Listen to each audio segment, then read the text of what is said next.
Hey, what's going on, guys? Watomarmelon back again, and as promised, I'm going to be doing an updated collection binder video. So this is kind of the culmination of years of work on collecting, and this is a binder that's not necessarily, my most expensive stuff, but it's my favorite stuff. And so you'll see cards that are, 50 cents in here, and you'll see cards that are $500. For me, it's all about what I like inside of this binder. But before we begin, I just wanted to show off some of my slabs. Hopefully I'll make it quick because I know you guys are here for the binder.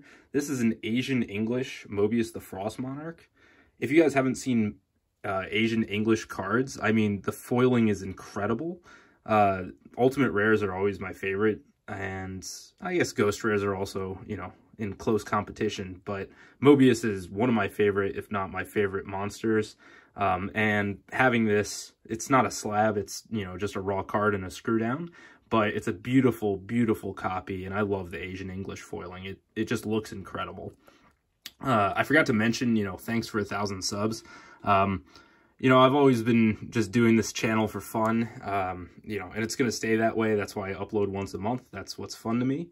And I'm really liking where I'm at with the channel. It's just a lot of fun to show you guys my weekly pickups. So the next card I'm going to show is a PSA 10 Chaos Emperor Dragon.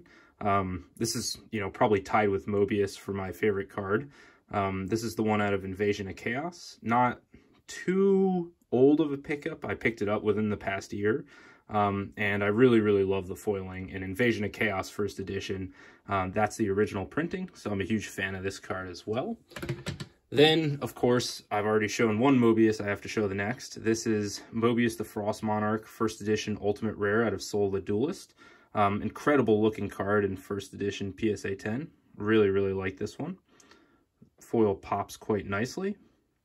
And this one was very, very low pop. For a long time, this was the only PSA 10. It wasn't until, I think, 2022 when someone else graded another one.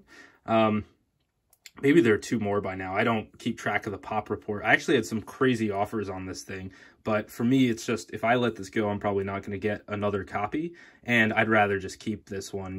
This is not one I'm interested in selling. So, huge fan of this card. One of my favorite cards of all time. And the final slab in PSA that I'll show before we get into the binder is Cyber Dragon. This is probably my third favorite card. Ultimate Rare out of Cybernetic Revolution, First Edition, PSA 10. Beautiful, beautiful copy. Really, really love this Ultimate Rare.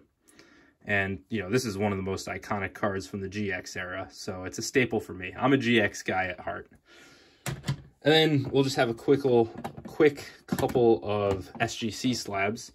Even though, my most expensive cards are in PSA, SGC is actually my favorite company for grading. And so, personal collection cards that I'm not trying to sell, I grade with SGC. I just think the slabs look nicer. This is, one of the most beautiful OCG cards. It's a prismatic, honest. I just think the prismatic goes so well with honest, and it's a nice, beautiful, beautiful 10. In the OCG, they got Honest as a Starlight or, Prismatic Secret Rare. Their Prismatic Secret Rares are Starlight Rare.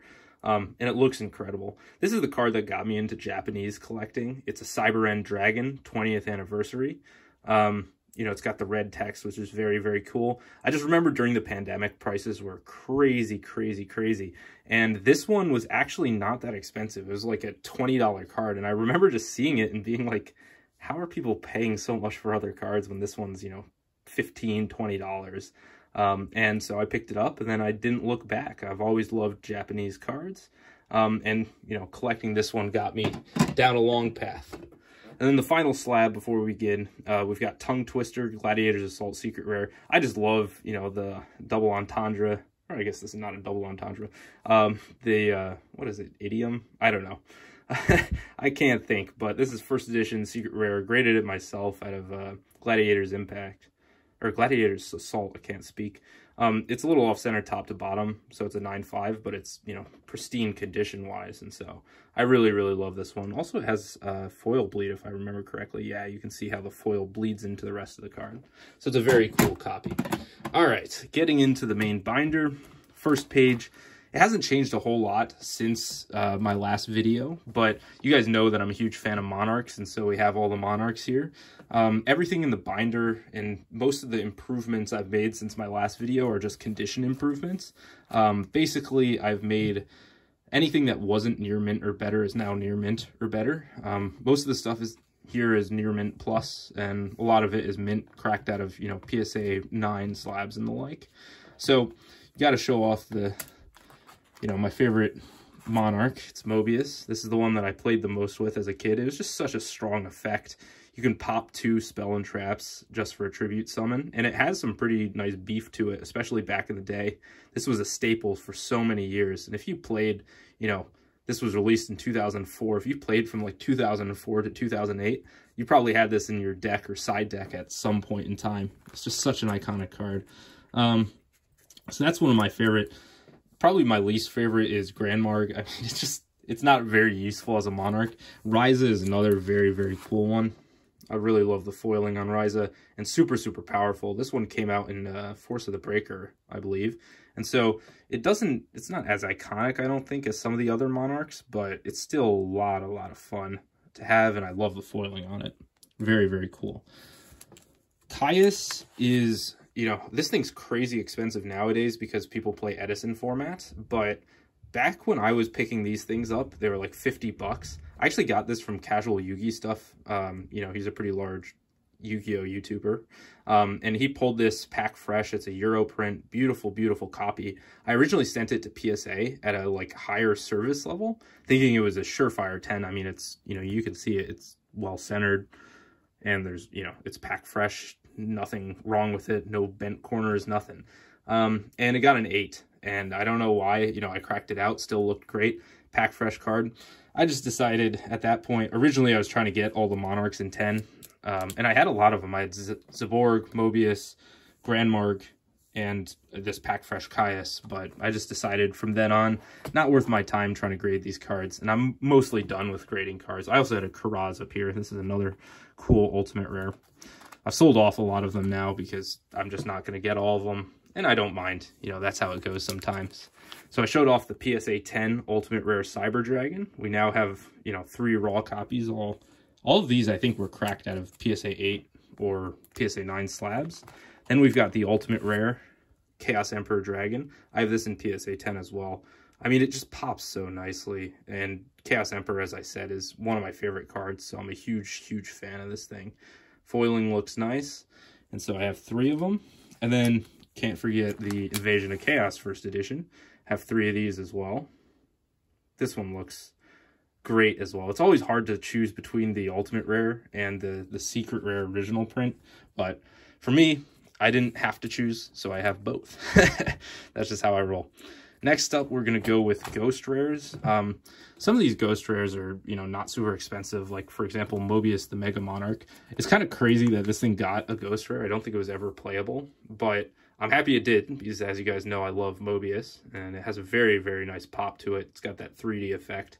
Love it a lot. And so I'm happy that they did end up printing this as a Ghost Rare. Kind of bizarre that they did. Then we've got Hard Earth Dragon. This one didn't get any reprints for like the longest time. Now it has a quarter-century secret, among other things. So very, very cool card. You know, I wasn't around when this thing came out, but there are those cards that you see for the first time and you know you just love them. And Hard Earth Dragon was one of those for me. Oh no, I didn't. Okay, I thought I skipped a page. Next up, we've got Star Eater. I mean, I love the name. I love the art. Love the pop on it. Really can't go wrong with Star Eater. Super, super cool card. Next up, we have something out of a modern set. We've got Ghost from the Past 2 Cyber Dragon. I don't know. I think Cyber Dragon, and specifically the Ghost from the Past 2 Ghost Rares, are pretty slept on. I think they look quite nice. So I'm a big fan of these. You know, got a playset of those. Next up, we've got Rainbow Dragon. I mean, this one is clean as can be. You can see it has no scratches on it whatsoever.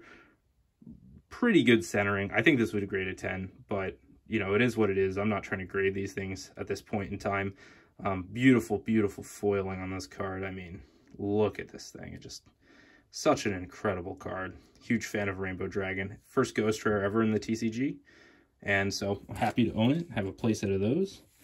Next up, we've got Honest. This is another iconic ghost rare out of Light of Destruction. Picked up a playset of these. I mean, just like the Starlight rare, the ghost rare looks insane as well. And so, super happy to have this thing as well. Playset of those. Moving on, we've got some more ulties. Star Eater, I'm not going to show off because I just showed it off in Ghost Rare. We've got Garlandolf, King of Destruction. This is one not a lot of people know about, but man, it's good. It reminds me a lot of a Monarch, which is why I originally picked it up. But the foiling, the art, it really does it for me. It's kind of exactly what I look for in a card. This is at an absolute power force, so 5D's era, but it just, you know, you can't go wrong with Garlandolf. And so I have a playset of those. I have 3 Hard Earth Dragons. I already showed you guys the Ghost Rare, so I won't show you more of those.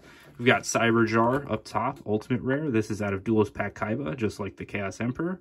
Chthonian Emperor, you know, that's kind of a fun play off of the original Chaos Emperor. Then we've got Treeborn Frog. This is a fun one. You know, Frog Monarch is such an iconic strategy, and so you got to get yourself a Treeborn Frog Ultimate if you're a Monarch fan like I am. Then we have the full line of Ultimate Rare Armed Dragons. We've got 5, 7, and 10. 10 is obviously the newest one, is dirt cheap, but these other ones out of Soul of the Duelist are kind of hard to come by. So we've got Armed Dragon level 7 here, first edition Ultimate Rare. Beautiful. And then we've got 5 as well. I already showed you as Mobius. I've got another playset because I love that card so much. Next up, we've got Spells. Up top, we've got 2 Megamorph and a Mage Power. I loved equip cards, especially when I was a kid. You know, it's just a lot of fun to play those equip card decks. And so we have first edition Magic Ruler, or no, excuse me, first edition Magic Ruler on the Megamorphs. And then this is out of Labyrinth and Nightmare. We got a United We Stand. The stay-at-home promo for me. I know these things are a little bit polarizing, but they have the blue text up top, and I think they look quite nice. I'm a huge fan of these things. I think that you can't tell the story of Yu-Gi-Oh! Without talking about these things, and a lot of people got into collecting when these things came out, and they didn't have prize cards back during these, you know, times where, or maybe they did. I don't know. I don't think they did have remote dual YCSs when that was around, so it is what it is. Next up, we've got Champion Pack Wave Motion Cannon. Just a super rare, but these Champion Pack cards are pretty hard to come by, and I love the burn strat with Wave Motion Cannon, so I had to pick it up. Beginning of the End. This thing, you basically can't see anything on it. It is an ultimate rare, but I just like how dark of a card it is. It has a very flat foiling. Got Soul Exchange right here. Very, very cool. And then up top, we've got Mystical Space Typhoon. We've got 2 ultimate rares. Looks really, really nice in ultimate. Has a very, very dark look to it. Texture looks incredible. We've got 1 Magic Ruler first edition as well. Love the foiling on that. And then another ultimate rare right next to it. Brain Control Ulti out of Lost Millennium. Very, very cool card. Foiling doesn't pop as much as I thought it did. And then we've got some Europrint Scapegoats. The foiling on these go crazy. Really, really like these things. So a playset of those as well. Sorry, gotta clear my throat. Divine Wrap up top. We've got all the counter traps. We've got, this is a recent pickup. One of my most recent, if not my most recent addition to this binder. It's cracked out of a PSA 9 case. Metal Raiders first edition Solemn Judgment. And then we've got 2 ultis right next to it. Also very, very nice. Really like how these things look.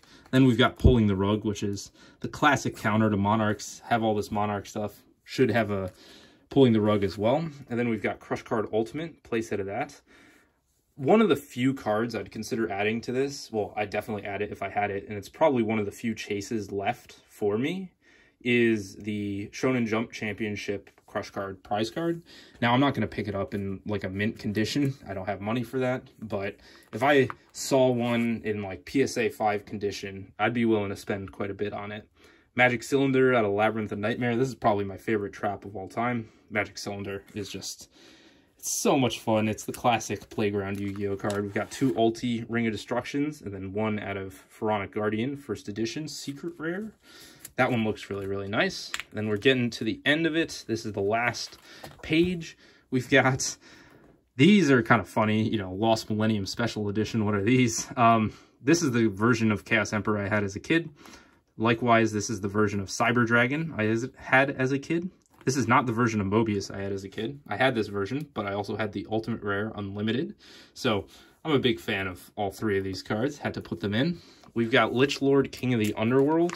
Just one of the best secret rares of all time. This is out of Force of the Breaker. So we have a playset of those. Artwork looks incredible on that thing. Tongue Twister, I already showed you guys. Have a playset of this raw as well. Looks awesome. And then finally, we have a modern card. This is one of the other cards I would chase after, probably after I got a Crush card, Shonen Jump Championship. We've got Chaos Emperor, the Dragon of Armageddon. This is a prize card, an ultra rare. Obviously, I don't have the ultra rare. I have the secret rare. If it ever comes down in price and I have the Crush card, I'll pick up an ultra rare as well. But until then, I'll have to stick with the secret rares. Hopefully you guys did enjoy. Thanks for 1,000 subs. It's been your boy Watomarmelon, and peace out.